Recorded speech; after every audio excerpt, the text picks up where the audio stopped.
अस्सलाम वालेकुम। आज मैंने बात करनी है जिन लोगों को हर टाइम जो है छींकें आती रहती हैं या उनका जो केरा है नाक से गिरता ही रहता है, हर टाइम उनका नाक बहता रहता है या फिर उनका जो केरा है वो गले की तरफ पीछे गिरता रहता है या फिर उनकी जो आँखें हैं उनमें से पानी आता रहता है हर टाइम और उनको गले के अंदर खराश रहती है। तो ये बेसिकली एक एलर्जी है जिसको हम एलर्जिक रिनाइटिस कहते हैं। और इसके अंदर होता क्या है कि जो हमारा नाक है उसके जो अंदर वाली साइड है नेज़ल म्यूकोज़ा है उसके अंदर इन्फ्लेमेशन हो जाती है जिसकी वजह से उधर कंजेशन हो जाती है, मतलब तंगी हो जाती है। और जो एलर्जिक रिनाइटिस है इसकी दो टाइप्स हैं। एक जो है उसे हम कहते हैं सीजनल एलर्जिक रिनाइटिस जो कि आपको किसी मखसूस सीज़न की वजह से होता है, और दूसरा है पेरिनियल एलर्जिक रिनाइटिस जो कि आपको पूरा साल रहता है, उनका जो नाक है पूरा साल जो है वो बहता रहता है। तो ये दो इसकी टाइप्स हैं। अभी होता क्यों है, ये डस्ट से हो सकता है, पोल्यूशन से हो सकता है, या आपको किसी भी चीज़ से हो सकता है, फूल से हो सकता है, परफ्यूम से, स्मोक से, किचन में जो मसाला जात हैं, कुछ कुछ लोग किचन में जाते हैं तो उनको उधर स्नीजिंग स्टार्ट हो जाती है।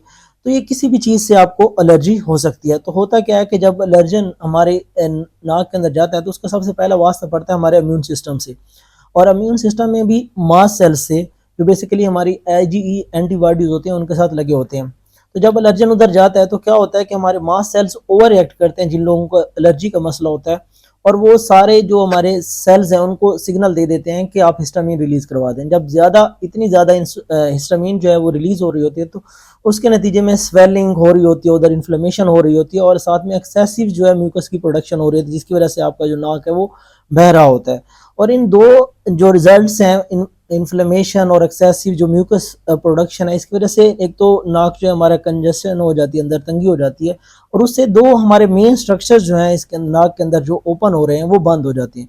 उनमें एक तो है हमारे पास नेजो लैक्रिमल डक्ट, एक डक्ट है जो कि हमारे टीयर्स होते हैं उनको ड्रेन करवाती है हमारे नाक के अंदर। एक तो ये बंद हो जाएगी जिसकी वजह से आपको आंखें जो हैं उनमें से पानी आ रहा होगा, जो या आंखों में खारिश वगैरह हो रही होती है, एक तो इस वजह से हो रहा था। दूसरे नंबर पे है यूस्टेशन ट्यूब।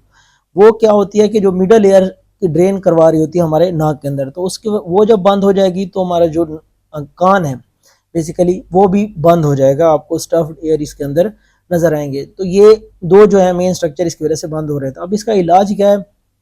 इलाज में हम जो है सबसे पहले तो अवॉइडेंस ही है। आपने उस एलर्जन से बचेंगे तो 90% जो है आपको एलर्जी नहीं होगी। अगर आप नहीं बचते तो फिर इसके लिए दूसरे नंबर पे जो मेडिसन है एंटी हिस्टामिन इस्तेमाल कराए जाते हैं जिससे हिस्टामिन को ब्लॉक किया जाता है। और दूसरे नंबर पे जो मास सेल स्टेबलाइजर इस्तेमाल किए जाते हैं, क्योंकि इसके अंदर मास सेल जो हमारे हैं वो डिस्टेबलाइज हो जाते हैं तो उनको स्टेबलाइज किया जाता है, वो भी यूज़ किए जाते हैं एजेंट्स।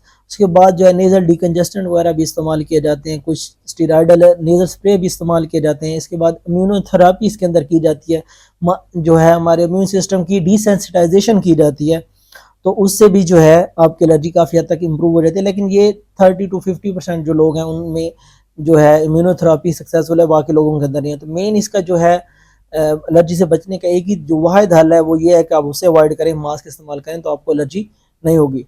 इसके बाद अगर आप इसका इलाज नहीं करते तो क्या होगा कि जब आपका नाक हर टाइम बहता रहेगा, आपका जो हवा है पहले तो वो फिल्टर होके जाती थी प्रॉपर, अब वो फिल्टर होकर नहीं जा रही तो डायरेक्ट लंग्स के अंदर जा रही है, तो उससे चेस्ट इन्फेक्शन होने का ज़्यादा चांस है और गले के अंदर खराश भी रहेगी।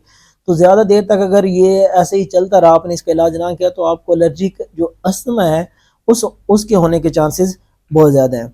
अल्लाह हाफिज़।